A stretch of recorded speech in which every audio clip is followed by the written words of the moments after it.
Jadi begini, dulu sebelum kita percaya Yesus, kita tidak mendapat janji penebusan. Kita tidak mendapat janji berkat ilahi.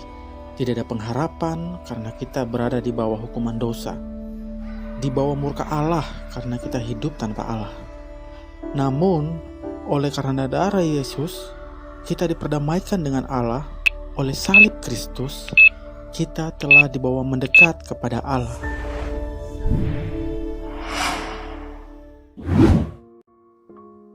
Damai sejahtera dari Allah Bapa bagi kita semua. Semoga Allah Bapa menguatkan dan meneguhkan kita dalam menjalani hari-hari kita. Dalam kondisi apapun di hidup ini, kita percaya kasih Tuhan Yesus Kristus selalu menyertai kita melalui kehadiran Roh Kudus dalam hati kita. Renungan dan pembelajaran Alkitab kita hari ini telah sampai di pasal kelima dalam kitab Kejadian, di mana kita melihat bahwa Musa dituntun oleh Allah untuk menuliskan kitab Kejadian, mengajarkan kepada bangsa Israel yang sedang dalam perjalanan menuju ke tanah perjanjian untuk memahami identitas diri mereka. Dalam pasal 4, kita melihat Kain dikutuk oleh Allah karena mengambil nyawa manusia yang adalah hak Allah, terpisah dari keluarga Adam dan menjadi bangsa sendiri menurut garis keturunan Kain yang telah dikutuk oleh Allah. Kemudian Hawa melahirkan seorang anak laki-laki yang diberi nama Set. Kejadian pasal 5, inilah daftar keturunan Adam pada waktu manusia itu diciptakan oleh Allah. Dibuatnyalah dia menurut rupa Allah. Laki-laki dan perempuan diciptakannya mereka. Ia memberkati mereka dan memberi nama manusia kepada mereka pada waktu mereka diciptakan.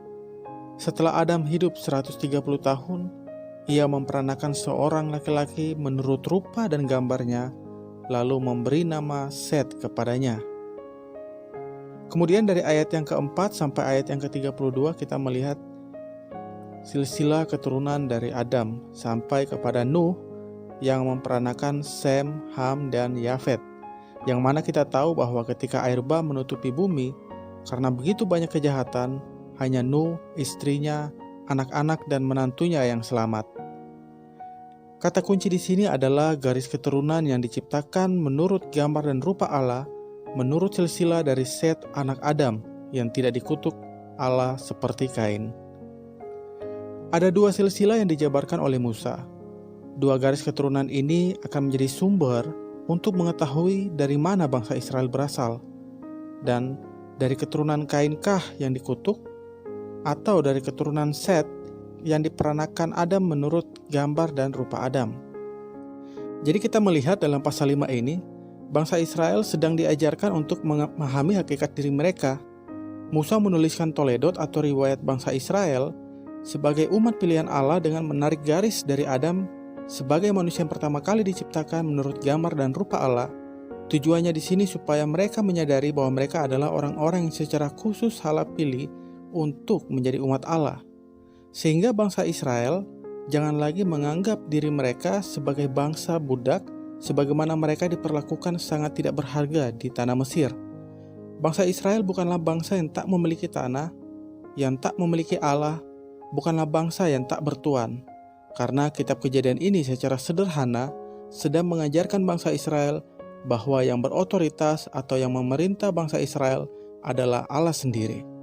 Sama seperti Allah yang berotoritas kepada Adam, kepada Set, berotoritas kepada Nuh, kepada Abraham, kepada Ishak, kepada Yakub yang disebut Israel, hingga akhirnya kepada seluruh keturunan Israel yang telah keluar dari perbudakan di Mesir.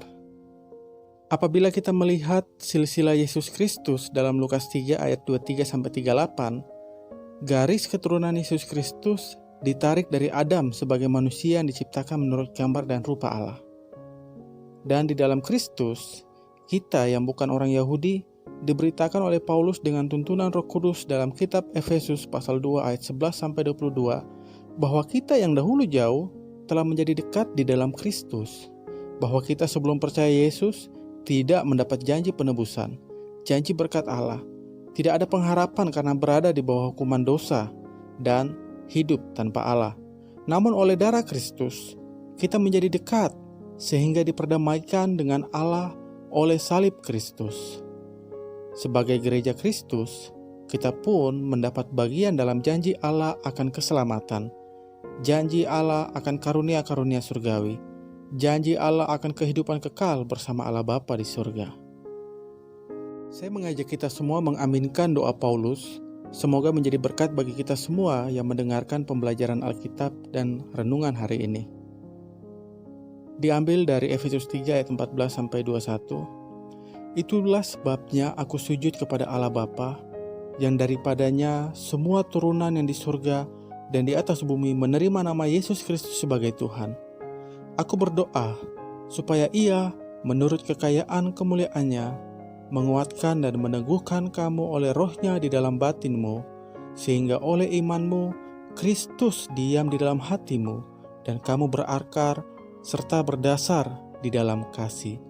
Aku berdoa supaya kamu bersama-sama dengan segala orang kudus dapat memahami betapa lebarnya dan panjangnya dan tingginya dan dalamnya kasih Kristus, dan dapat mengenal kasih itu, sekalipun kasih itu melampaui segala pengetahuan.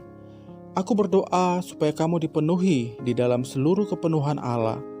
Bagi Dialah yang dapat melakukan jauh lebih banyak daripada yang kita doakan atau pikirkan, seperti yang ternyata dari kuasa yang bekerja di dalam kita. Bagi Dialah kemuliaan di dalam jemaat dan di dalam Kristus Yesus turun-temurun sampai selama-lamanya. Amin.